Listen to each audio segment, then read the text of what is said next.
Did you say research grant? Her voice was a low murmur, almost lost in the hum of the conference hall, but the digital clarity of the recording made it sickeningly intimate. Yeah, babe, a younger male voice replied, laced with a smugness that even through the muffled audio made my gut clench. Professor Davies is practically throwing money at me. Says my fresh perspective is exactly what her project needs. My hand tightened around my phone, the cheap plastic digging into my palm. Fresh perspective? That's what they were calling it now.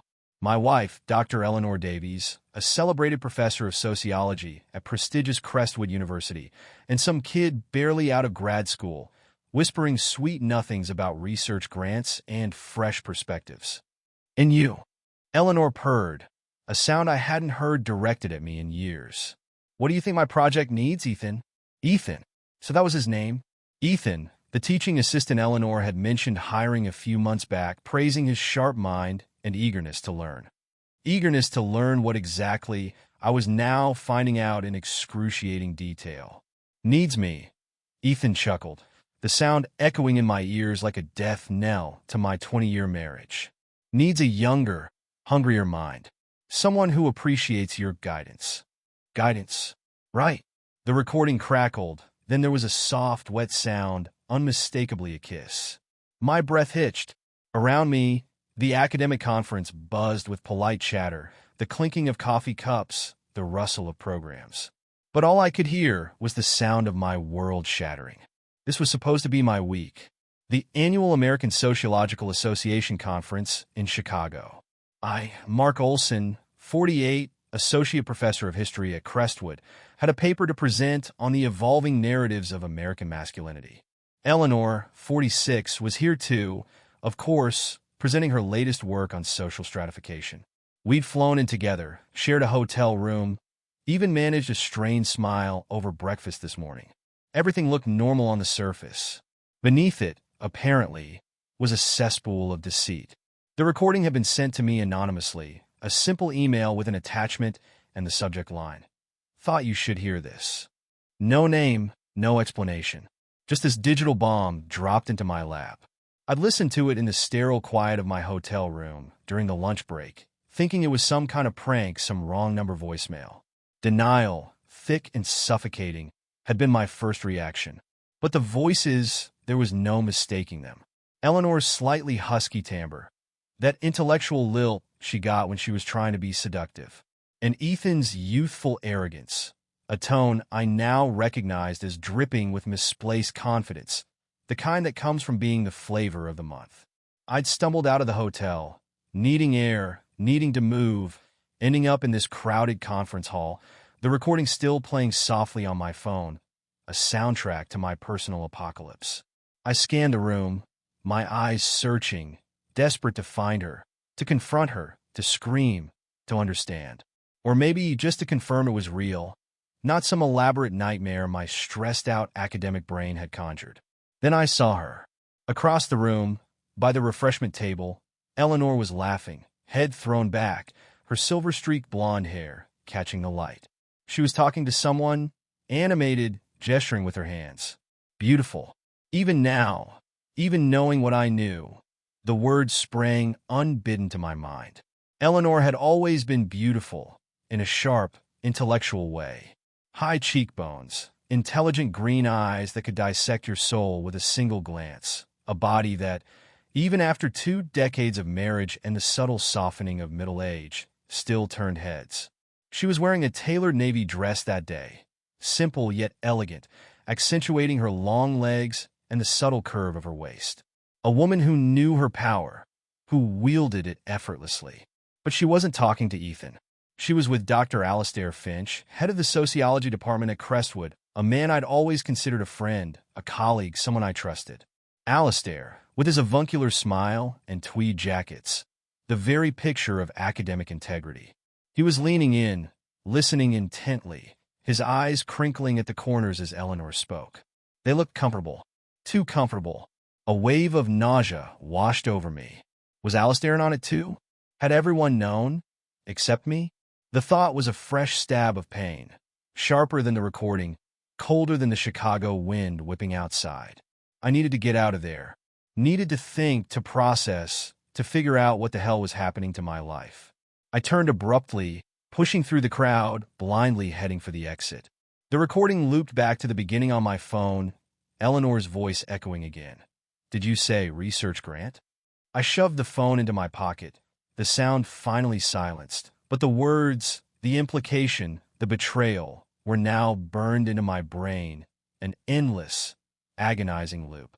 Outside, the February air was biting, a stark contrast to the stuffy warmth of the conference hall. I walked without direction, the city a blur around me. My mind raced, trying to make sense of it all. Eleanor and Ethan. My wife and her TA. It sounded like a bad cliché, a tawdry plot from a cheap novel. But this was my life. My marriage. My reality.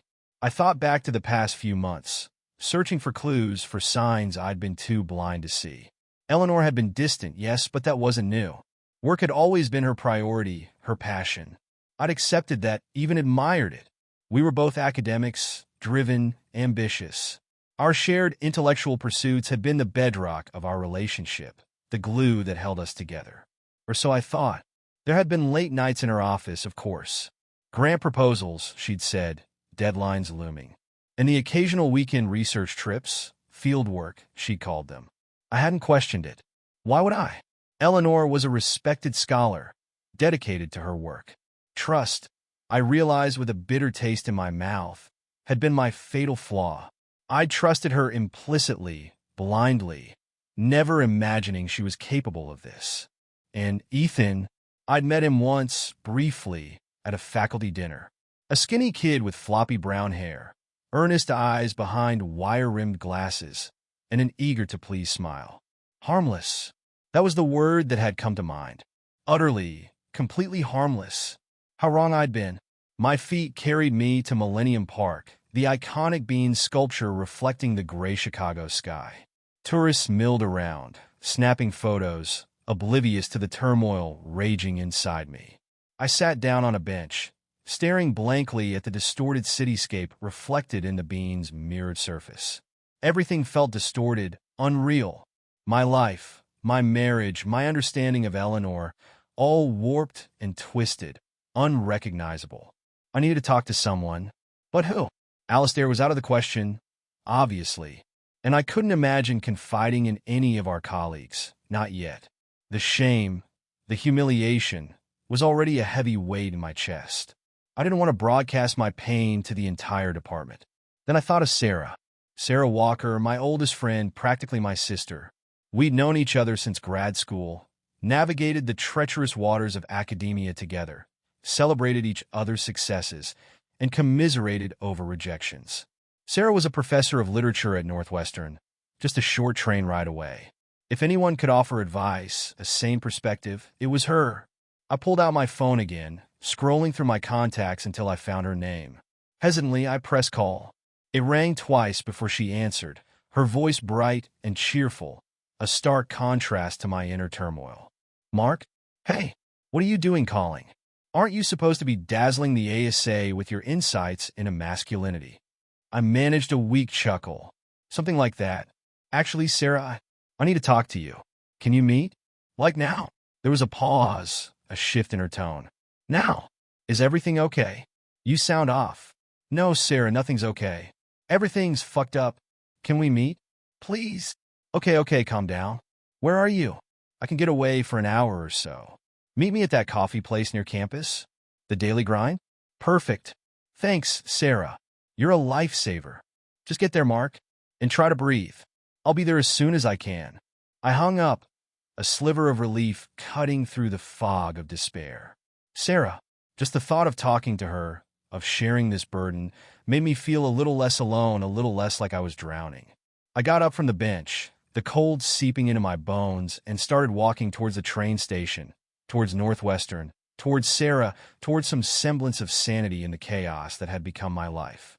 The Daily Grind was bustling with students, the air thick with the aroma of coffee and the low hum of conversation. Sarah was already there, perched at a small table by the window, her brow furrowed with concern. She was wearing her usual uniform, jeans, a black turtleneck, and a slightly oversized tweed jacket. her dark hair pulled back in a practical ponytail. Sarah wasn't conventionally beautiful, not like Eleanor's striking elegance, but she had a warmth, an intelligence in her eyes that drew people to her. And, right now, that warmth was exactly what I needed. I slid into the chair opposite her, the words tumbling out of me in a rush. The recording, the conference, Eleanor and Ethan, Alistair, the anonymous email, everything pouring out in a disjointed emotional torrent. Sarah listened patiently, her expression shifting from concern to shock to a grim understanding. She didn't interrupt, didn't offer platitudes, just listened, her gaze steady and unwavering. When I finally ran out of steam, the coffee shop suddenly seemed too loud, too bright, the cheerful chatter of students grating on my raw nerves. Sarah reached across the table, placing her hand over mine. Her touch was grounding, solid. "Mark," she said softly, her voice laced with sympathy, "I'm so sorry." The simple words, devoid of judgment or pity, were surprisingly comforting. Tears welled up in my eyes, hot and unexpected. I blinked them back, embarrassed, but Sarah just squeezed my hand tighter. "What do I do, Sarah?" I asked, my voice barely a whisper. "I don't even know where to begin." She thought for a moment, her brow furrowed again, considering. "Okay, first breathe. You're in shock, Mark. This is a lot to take in." I nodded, taking a shaky breath, trying to follow her lead. "Second," she continued, "you need to decide what you want to do. What do you want to happen next?" "I don't know," I admitted, the truth raw and painful. Part of me wants to march right back to that conference, find Eleanor and Ethan, and, I don't know, punch him? Scream at her? Demand answers? Sarah nodded understandingly. "That's understandable. But would that help? Would that make you feel better in the long run?" I considered it, the image of confronting them, of the explosive scene playing out in my head. It felt messy, cathartic, maybe in the moment, but ultimately destructive. "Probably not," I sighed, running a hand through my hair. "It would just be a spectacle." "Exactly," Sarah said. "And Eleanor, she's not stupid, Mark. She's going to deny it, deflect, manipulate. You know how she is." I did. Eleanor was brilliant, articulate, and fiercely protective of her reputation. Confronting her directly, without a plan, felt like walking into a trap. "So, what then?" I asked again, the question heavy with despair. "Information," Sarah said decisively. "You need more information. This recording, it's damning, but it's just a snippet. You need to know the extent of this, how long it's been going on, what exactly is happening." "How?" I asked, feeling lost again. Hire a private investigator? Spy on her? The thought felt both absurd and desperate. Sarah shook her head. "Not yet. Let's start with something simpler. Think about the anonymous email. Intimate photos, student forum. Did they mention a specific forum?" I frowned, racking my brain. "No, just campus forum. Crestwood probably has a dozen of those." "True," Sarah conceded. "But maybe we can narrow it down. Think about student gossip. Where would they post something like this? Is there a popular anonymous forum, a Reddit equivalent for Crestwood students?" It clicked. "The Crestwood Confidential," I said, remembering overhearing students talking about it in the faculty lounge. "Yeah, that's it. It's supposed to be unfiltered. Anonymous confessions, campus rumors, all that kind of stuff." "Okay," Sarah said, her eyes lighting up with a spark of purpose. "That's our starting point. We need to find this forum, see if these photos are actually there. But how do we find it?" I asked, feeling a flicker of hope, a sense of direction in the swirling confusion. "I'm not exactly tech-savvy when it comes to student online gossip." Sarah smiled, a hint of her old, mischievous grin. "Don't worry, Mark. That's where your tech-savvy friend comes in." She pulled out her own phone, her fingers already flying across the screen. "Let's see what the digital natives are saying about Crestwood Confidential." Sarah, despite being a literature professor, had a surprisingly adept understanding of the digital world. Within minutes, she'd unearthed a link to the forum, buried in a student blog post complaining about online harassment. Crestwood Confidential. The name itself sounded ominous. We huddled together, Sarah navigating the clunky, ad-ridden website on her phone.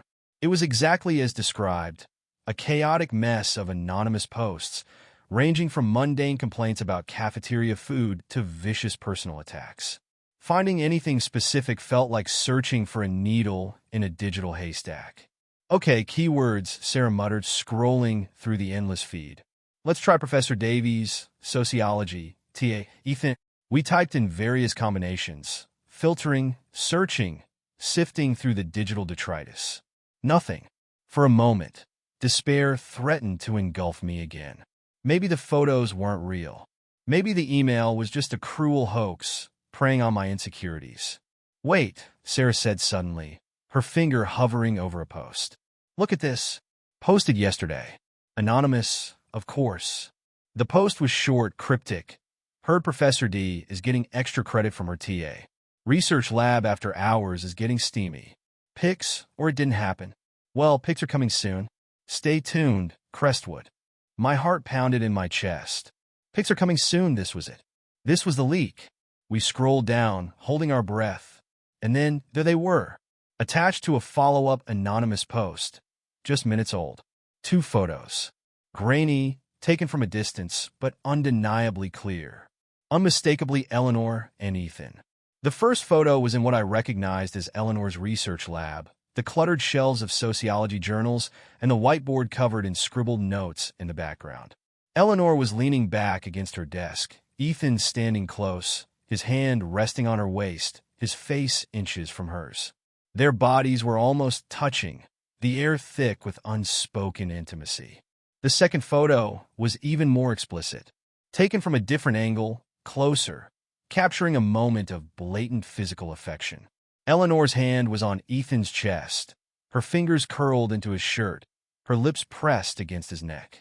Ethan's arms were wrapped around her, pulling her close, his face buried in her hair. They were locked in an embrace, oblivious to the world, lost in their illicit bubble. My breath caught in my throat.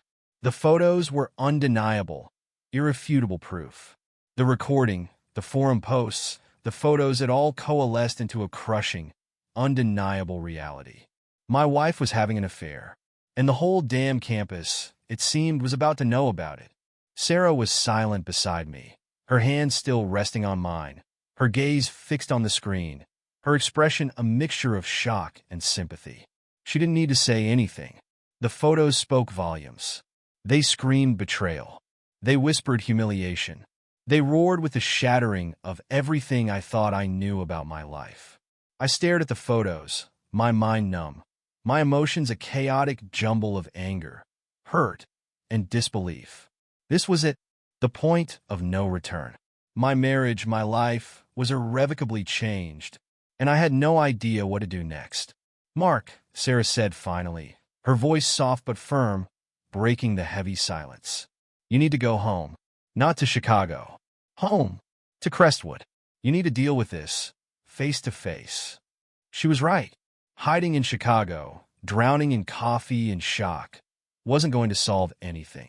I needed to go back, to confront Eleanor, to demand answers, to start picking up the pieces of my shattered life, whatever those pieces might look like. Okay, I said, my voice hoarse, the word feeling heavy and leaden in my mouth. Okay, I'll go home. Sarah squeezed my hand again, her eyes filled with a quiet strength. I'll come with you, she offered, just for a day or two. If you want, to be there. Support. The offer was a lifeline, a beacon of hope in the darkness. Thank you, Sarah, I said, my voice thick with emotion. Thank you. I don't know what I'd do without you. You'd manage, she said, a small smile gracing her lips. You're tougher than you think, Mark Olson. But yeah, let's go home. We left the coffee shop, the Chicago wind whipping around us, feeling colder now, sharper, mirroring the icy chill that had settled deep in my bones. We walked in silence to the train station, Sarah making arrangements for us to fly back to Crestwood that evening. The city, once a symbol of academic ambition and professional excitement, now felt like a trap, a place where my world had imploded. I couldn't wait to leave, to go home, to face the wreckage, to begin the long, arduous process of rebuilding, or maybe, just maybe, starting over. The flight back to Crestwood was a blur. I barely registered the turbulence, the stale cabin air, the drone of the engines. My mind was consumed with a relentless replay of the recording, the photos, Eleanor's face, Ethan's smug voice. Sarah sat beside me, a quiet presence, offering occasional words of comfort, a hand squeeze, a knowing glance.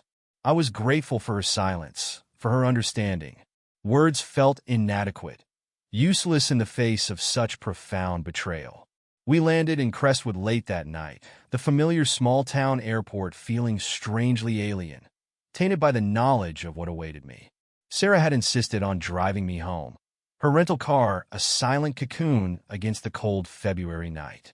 The drive was short, the landscape passing by in a dark, indistinct blur. Soon, we were pulling into my driveway, the familiar silhouette of our house looming in the darkness. Our house. The word felt foreign now, laced with irony. "You sure you want me to come in?" Sarah asked, her voice low, as we sat parked in the driveway, the engine idling. "Or do you want to process this alone first?" I hesitated. Part of me wanted to retreat, to hide, to avoid the inevitable confrontation. But another part, a stronger part, knew I couldn't run.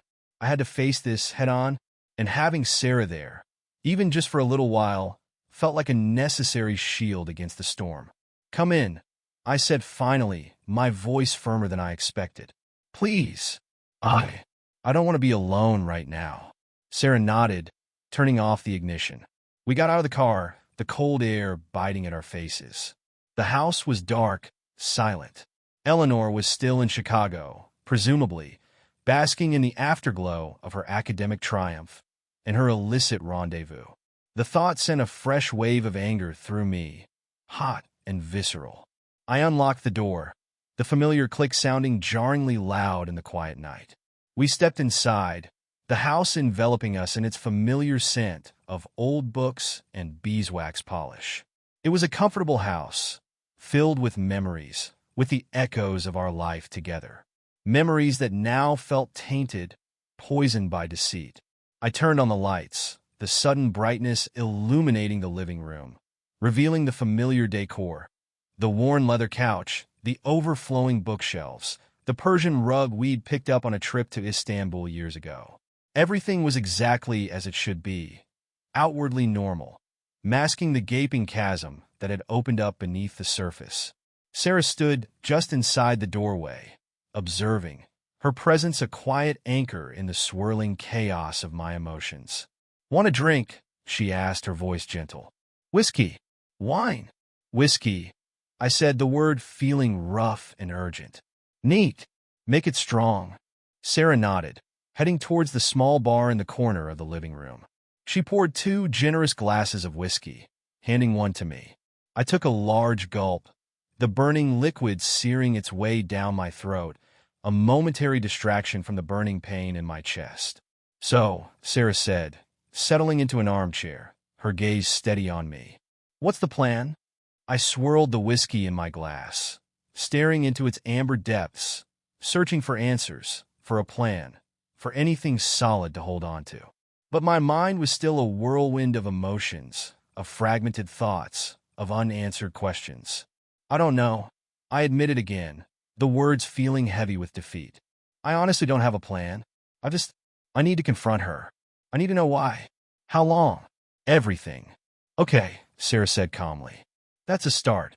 But before you confront her, you need to be prepared.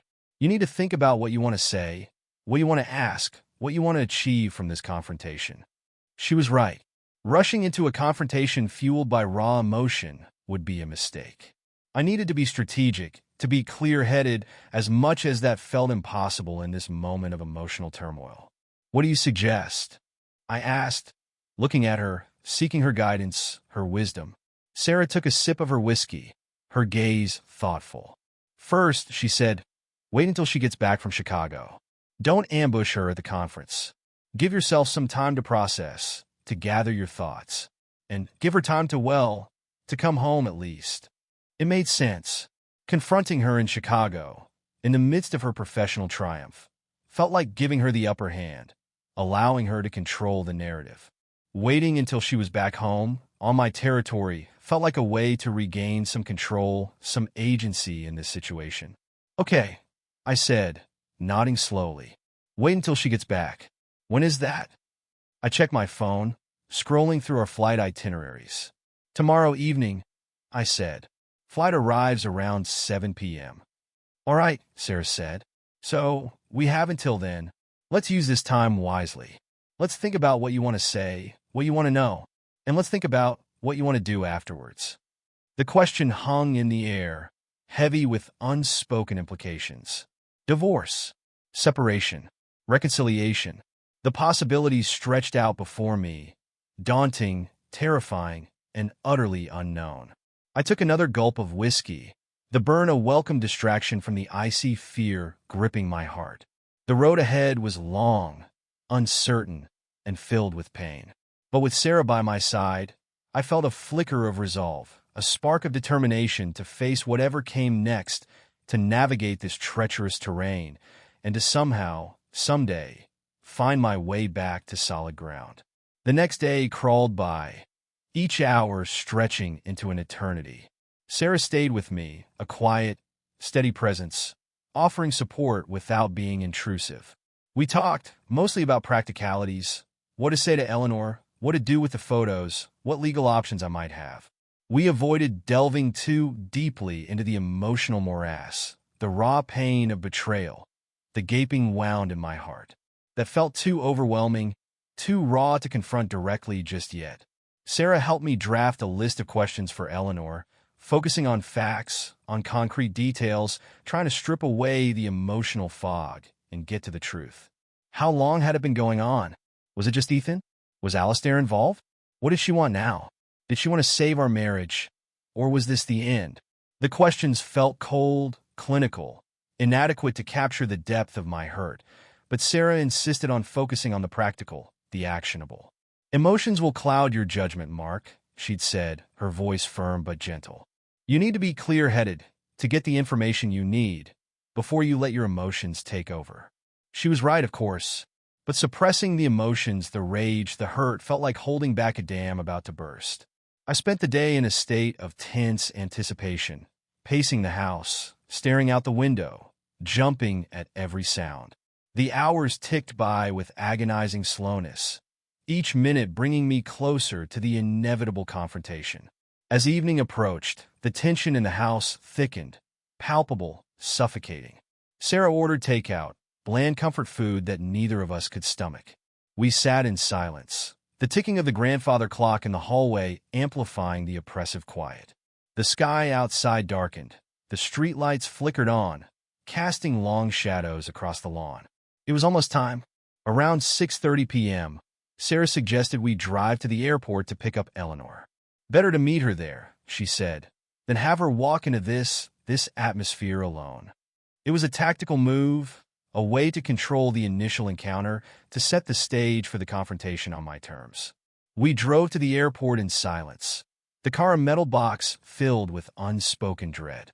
The airport was bustling with evening travelers, the air thick with the hum of arrivals and departures, the clatter of luggage carts, the cheerful greetings of reunions. But for me, the atmosphere felt heavy, oppressive, a stark contrast to the joyful chaos around us. We parked and walked to the arrivals gate, checking the flight information screen. Eleanor's flight was on time, scheduled to land in 15 minutes. We stood near the gate, Sarah beside me, her presence a silent reassurance. I scanned the faces of the arriving passengers, my heart pounding in my chest, my stomach churning with a mixture of dread and anticipation. Then I saw her, emerging from the gate, pulling a small rolling suitcase behind her.